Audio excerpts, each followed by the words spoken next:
नमस्कार मंडळी. प्रत्येक वेळेसच कांदा, टोमॅटो, आलं, लसूण भरभरून मसाले घातलेच पाहिजे असं काही नसतं. तर मंडळी ही आहे साधी, सिंपल, अगदी चविष्ट भेंडीची भाजी. चला तर मग मंडळी, वेळ वाया न घालवता अजिबात चिकट न होणाऱ्या भेंडीच्या रेसिपीला सुरुवात करूया. तर इथे मी कढई घेतली आहे, मस्त अशी गरम करायची. त्यामध्ये मी 2 चमचे शेंगदाणे घेतले आहेत, ते सुद्धा खरपूस भाजून घ्यायचे आहे. सोबतच आपण 1 चमचा तीळ घालायचे आहेत आणि ते शेंगदाण्यासोबत खरपूस भाजायचे आहेत. शेंगदाणे लवकर भाजले जात नाहीत, म्हणून पहिले शेंगदाणे भाजून घेतले आणि नंतरच तीळ घातले आहेत. आता हे दोन्ही भाजून झालेलं आहे. हे पहा, तीळ उडायला लागले की समजायचं शेंगदाणे आणि तीळ भाजून झालेलं आहे. आता आपण हे काढून घेऊया आणि थंड करून हे वाटून घ्यायचं आहे.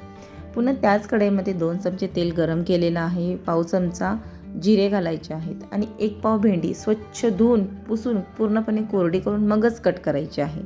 आता इथे आपण लगेच मीठ घालायचं नाही. मीठ घातल्याने काय होईल, भेंडी चिकट होते. आता ही भेंडी पूर्णपणे आपल्याला हाय फ्लेमवरच भाजायची आहे, जेणेकरून तिचा रंग चेंज होणार नाही. अशी मस्त हिरवीगार अशीच राहते. तर ही भेंडी आपल्याला भाजायला 6 ते 7 मिनटं भरपूर होतील. हाय फ्लेमवर लगेच भेंडी भाजून होते. सो मंडळी, तुम्ही बघू शकता इथे भेंडी भाजून झालेली आहे. आता आपण यामध्ये किंचित असे थोडेसे मसाले घालायचे आहेत, जास्त घालायचे नाहीत.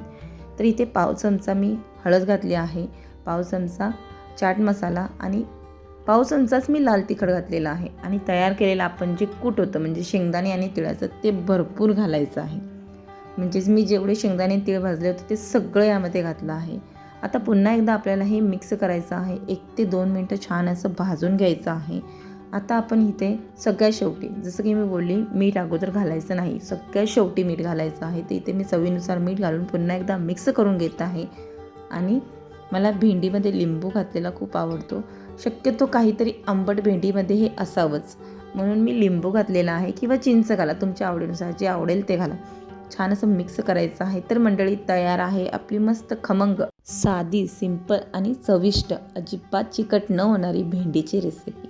तर मंडळी, तुम्हाला जर माझी रेसिपी आवडली असेल तर व्हिडिओला लाईक, शेअर आणि सबस्क्राईब करा. सोबतच बेल आयकॉन बटन दाबायला अजिबात विसरू नका, जेणेकरून तुम्हाला नवनवीन रेसिपीचे नोटिफिकेशन येत राहतील. पुन्हा भेटू अशाच एका नवीन रेसिपीसोबत. वेळात वेळ काढून पूर्ण व्हिडिओ पाहिल्याबद्दल मनापासून खूप खूप खूप थँक्यू.